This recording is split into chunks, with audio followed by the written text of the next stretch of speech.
Hello साथी हो नमस्ते। आज कुरा हुँदैछ भूपेन्द्र को र भुन्टी भाग 295।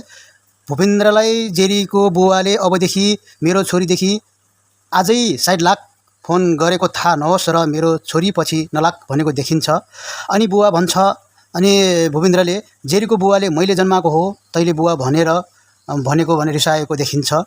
भूपेन्द्रले भन्छ, मैले मात्र माया गरेको होइन बुवा, जेरीले पनि त माया गर्छे। तपाईँकै छोरीको कारणले गर्दा भुन्टीलाई डिभोर्स दिने गरेको छु भन्छ। भनेको पनि देखियो। यतिकैमा जेरीको बुवा रिसले भूपेन्द्रलाई हानेको देखिन्छ। अनि भूपेन्द्रको मुखबाट रगत आएको देखिन्छ। अनि भूपेन्द्र पनि रिसले मेरो पनि हात उड्न सक्छ भनेको देखिन्छ। तपाईँको छोरीलाई यहाँ बोलाउनुहोस् भन्छ। अनि हेर्छु जेरीलाई आफ्नो बनाउन कसले रोक्छ भन्दै भूपेन्द्र त्यहाँबाट हिँडेको देखिन्छ। जेरीको बाउको गुन्डाले मार्नुपर्छ भनेर जेरीको बुवालाई गाँसेको पनि देखिन्छ। जाऊ मार भन्छ।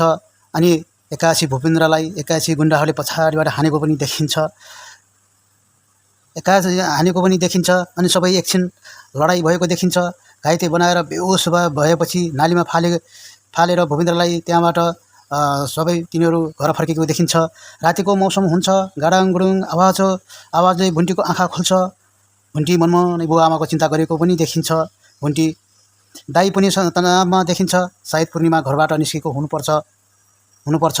अनि दाईले फोन गर्छ। अनि पूर्णिमाले स्वरबाट बोल्दै भन्छे, ट्यापे केटाहरू छन् यहाँ, फोन नगर, फोन राख भनेको पनि देखिन्छ।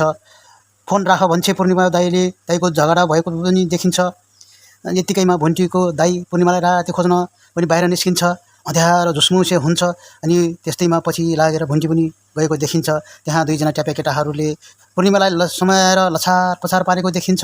यतिकैमा भुन्टीको दाइले पूर्णिमालाई बचाउँछ। तिनी ट्यापे केटाहरूलाई भुन्टीले पिटेको पनि देखिन्छ।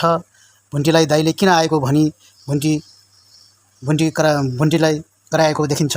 दाई भाउजू रातमा मन्दिरको पार्टीमा बसेको देखिन्छ। बिहान भएपछि त्यहाँबाट हिँड्छन्। अनि हिँड्दै अचानक भुन्टी अनि दाई भाइ अनि भाउजूले घाइते बेहोसमा नालीमा ढलेको अवस्थामा भूपेन्द्रलाई देखिन्छ। भुन्टी अतिदै नजिकै गएको देखिन्छ। अनि भुन्टी रुँदै त्यहाँबाट भूपेन्द्रलाई हस्पिटल लगाउने कर लगाउँछ दाईलाई। तर दाईले मानेको हुँदैन। छोड्दै यार यस्तोलाई किन लाने, अनि यो तेरो लागि को हो र भनेर कस्तो गरेको हुन्छ। अनि आखिरीमा भुन्टी रुँदा आखिरी मन न हो पक्लिन्छ। अनि आखिरी माया भनेकै माया हो। भुन्टीले हस्पिटलमा लक्षण र उपचार सुरु गर्छन्। अनि भुन्टी त्यहाँ हस्पिटलबाट छोडेर जान मानेको देखिँदैन। भूपेन्द्रलाई त्यहाँ रगतको आवश्यक पर्छ। अनि भुन्टीले अब रगत कहाँबाट ल्याउने, के गर्ने भनेर आतेको देखिन्छ। अनि भुन्टीले चारैतिरबाट मलाई यस्तो सहयोग चाहियो भनेर पनि दौडिएको देखिन्छ। लास्टमा माया गरेको मान्छे हो भनेर भुन्टीले त्यहाँ रगत दिएको पनि देखिन्छ। दर्शकबिनहरू, तपाईँलाई यो रिभ्यू कस्तो लाग्छ? अनि भुन्टी नयाँ भाग 295 हेर्न नभुल्नुहोला र मेरो च्यानललाई सब्सक्राइब र लाइक गरिदिनु हार्दिक अनुरोध गर्दछु।